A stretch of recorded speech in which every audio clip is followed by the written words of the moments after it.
Lately, we've been hearing about a lot of upcoming and film TV adaptations of Ubisoft properties. Assassin's Creed is set to receive both live-action and animated series on Netflix. The streaming giant also picked up distribution rights for anime based on the games The Division, Far Cry, and Splinter Cell. We're yet to see these come out, but one definitely stands out: Splinter Cell. Why? Because we were supposed to receive a film adaptation of the stealth classic many years ago, starring Tom Hardy as Sam Fisher. What happened to it? Let's find out in today's video.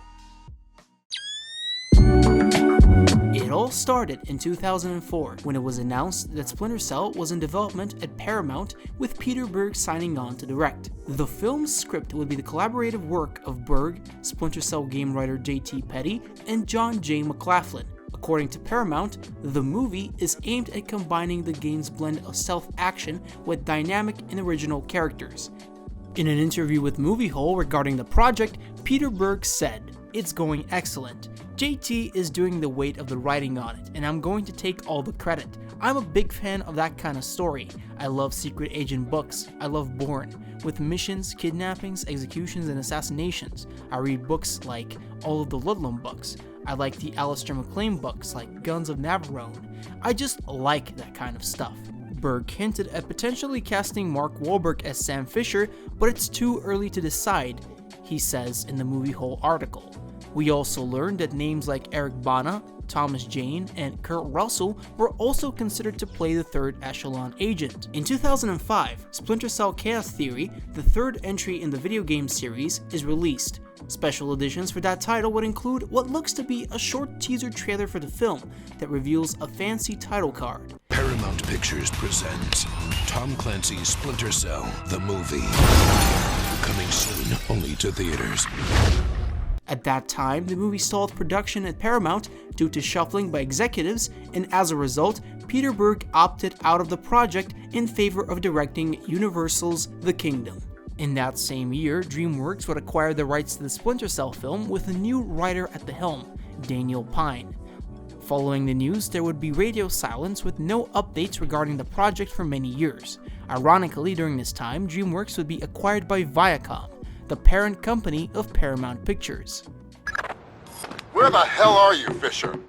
6 years later, in 2011, Ubisoft launched its own film division known as Ubisoft Motion Pictures, setting its sights on producing films based on the French publisher's most successful IPs, including Assassin's Creed, Ghost Recon, Rabbids, and Splinter Cell.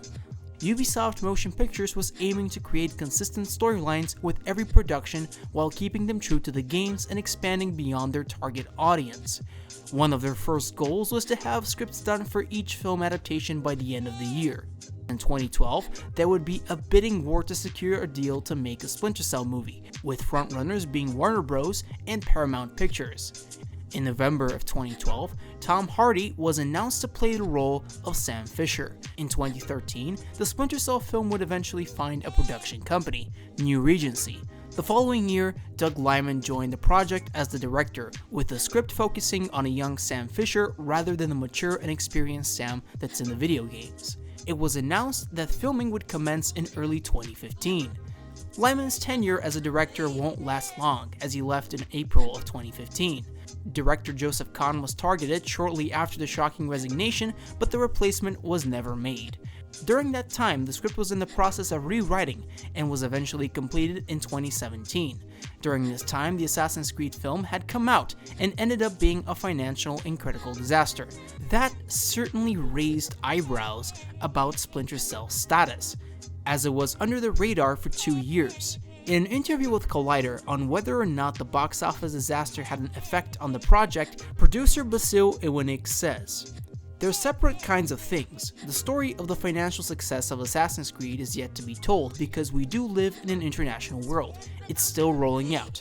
Assassin's Creed had a very specific world to it and a very specific storyline, character, and all that stuff.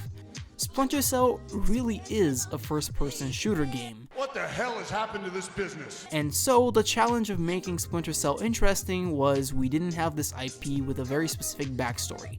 That allowed us to make our own world and really augment and fill out the characters.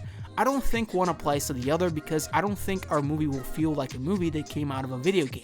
I think it will be a badass Tom Hardy action movie, which is what we wanted.